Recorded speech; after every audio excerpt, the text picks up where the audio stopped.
तुलसी माता कौन थी, आपको इस कहानी में पता चलेगा।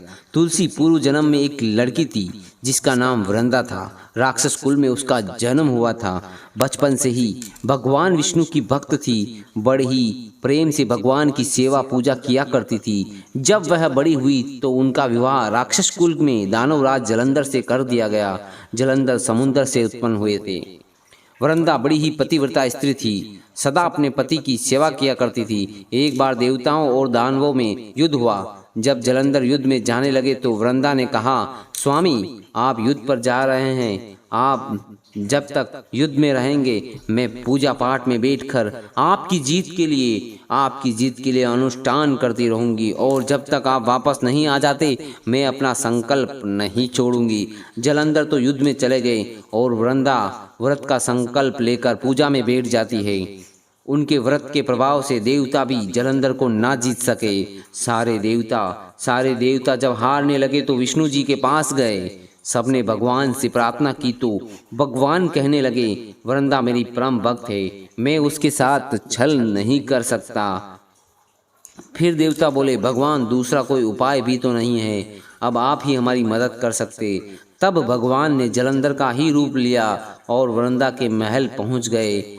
जैसे ही वृंदा ने अपने पति को देखा, वे तुरंत पूजा से उठ गई और उनके चरणों को छू लिया। जैसे ही उनका संकल्प टूटा, युद्ध में देवताओं ने जलंधर को मार दिया और उसका सर कटकर अलग कर दिया। उनका सिर वृंदा के महल में गिरा। जब वृंदा ने उनका सर देखा कि मेरे पति का सिर तो यहाँ पर कटा पड़ा है, ये फिर जो मेरे सामने खड़े हैं ये कौन है? उन्होंने पूछा, आप कौन हो जिसका स्पर्श मैंने किया?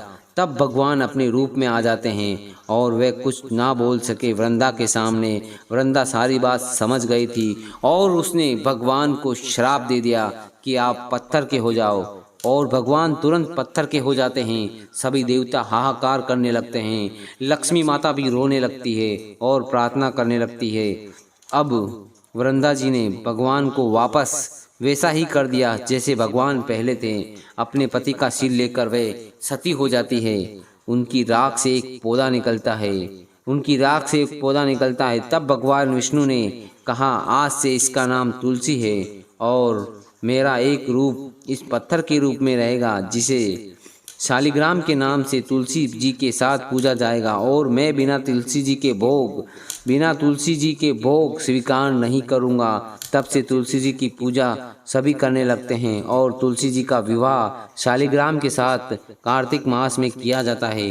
देव उठावनी एकादशी के दिन इस तुलसी विवाह के रूप में मनाया जाता है। राधे राधे। कहानी आपको कैसी लगी कमेंट में ज़रूर बताएं दोस्तों।